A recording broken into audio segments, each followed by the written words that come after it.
SP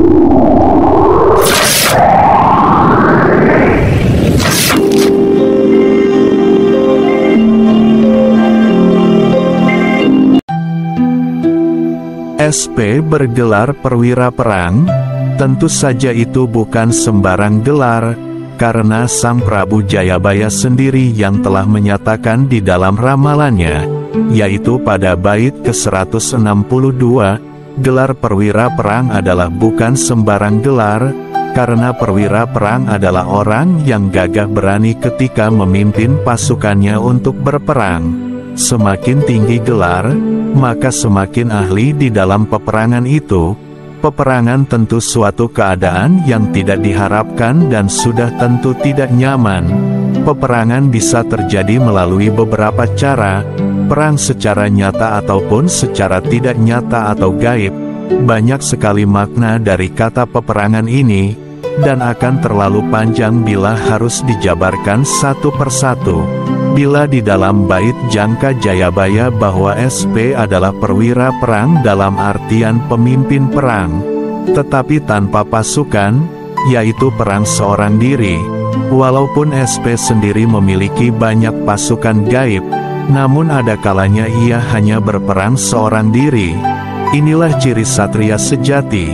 Bisa saja ia berperang atas dirinya sendiri, seperti perang melawan keinginan-keinginan, ataupun perang melawan hal-hal yang bertolak belakang dengan tujuannya.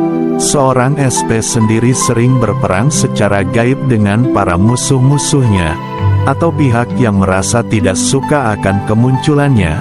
SP belum muncul, tetapi mengapa ada yang menyerangnya secara gaib?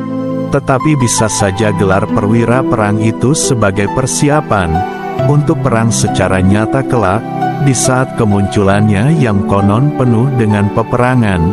Wallahualam, jadi peperangan itu meliputi peperangan diri sendiri, peperangan diri pribadi, dengan keinginan-keinginan, peperangan gaib, dan peperangan nyata kelak ketika kemunculannya yang penuh goro-goro. Adakah kaitannya pusaka yang dimiliki SP dengan peperangan-peperangan ini?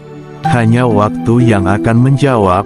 Dan bila kita beruntung, maka kita akan diberitahu jawabannya itu kelak.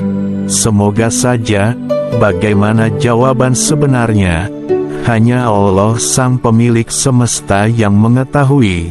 Bagi seorang perwira perang tentu saja ia telah memenuhi persyaratan yang ditetapkan. Ia telah membekali dirinya dengan berbagai persiapan baik yang terlihat nyata ataupun tidak nyata, seperti mempersiapkan mental dan spirit yang kuat. Ia telah digembleng di kawah candra di muka dalam tanda kutip, yang artinya penggemblengan-penggemblengan yang sangat berat, sehingga tidak semua orang sanggup menjalaninya.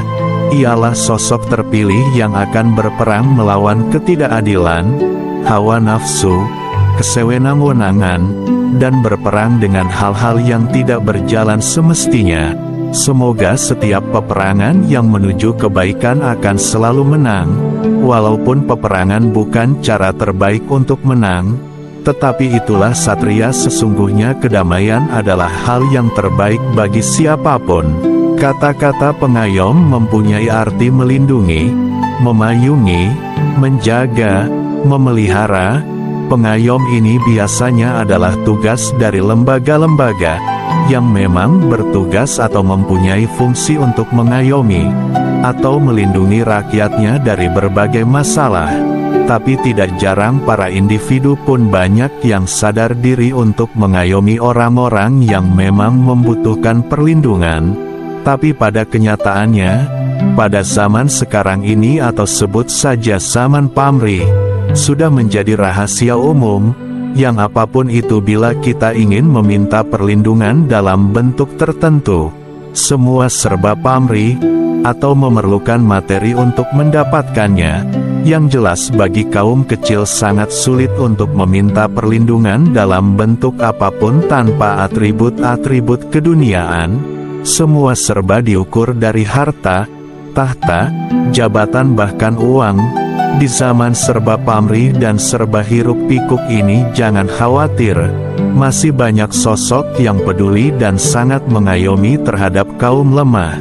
Salah satunya yaitu Sang SP. Ia tampil sebagai sosok pelindung dan pengayom bagi masyarakat kecil yang tanpa pamrih dan iming-iming keduniaan. Ia begitu tulus memayungi dan melindungi orang-orang yang memang butuh perlindungan. Ia tampil membela yang lemah menjadi sandaran bagi mereka yang tidak mampu. Sang SP tidak diketahui jati dirinya oleh orang-orang itu. Mereka hanya tahu bahwa ia adalah satu sosok yang begitu peduli pada sesamanya, berbudi mulia dan selalu menjadi tumpuan ketika kesulitan. Oleh karena hal itulah terkadang juga ia dimanfaatkan oleh orang yang tidak baik, dan hanya mengambil keuntungan dari sosoknya. Sang SP akan cepat bergerak bila ia menemukan atau mendengar permasalahan yang terjadi. Ia bergerak tanpa aba-aba langsung kepada inti permasalahan, dan sudah banyak orang-orang yang terbantu olehnya. Tentu saja semua itu ia lakukan dengan sukarela dan ikhlas, sehingga sosoknya dikenal oleh orang-orang sebagai pengayom yang tulus dan disegani. Tampilnya Sang SP sebagai pengayom, maka ia dikenal oleh orang-orang di sekitarnya, atau yang pernah ia bantu. Karenanya kemanapun ia melangkah, ia akan selalu disambut orang-orang dengan penuh simpati. Makna dari uraian di atas, mari kita sama-sama jadi pengayom dan pelindung bagi orang-orang yang memerlukan, terlebih pada orang-orang yang terdekat dengan kita. Jadilah sandaran kedua, karena sandaran yang pertama kita hanya pada Sang Pencipta. Jadilah sandaran yang nyaman bagi orang-orang lemah. Jadilah pengayom yang tanpa pamrih dan ikhlas. Karena segala kebaikan yang kita lakukan, maka itu akan berbalik pada diri kita sendiri. Biarlah di sana segala sesuatu dihargai dengan materi, tapi kita jangan, karena ketulusan dan keikhlasan akan menjadi jalan pembuka bagi kesuksesan dan keberhasilan. Lindungi yang lemah agar kita semakin kuat, karena lidi satu helai tidak akan berguna bila dipakai, kecuali ia bersatu dalam ikatan kebersamaan. Maka lidi akan menjelma menjadi sesuatu yang bermanfaat untuk merapikan, membersihkan, dan mengamankan. Sukses terus tetap jaga persatuan dengan damai untuk Nusantara.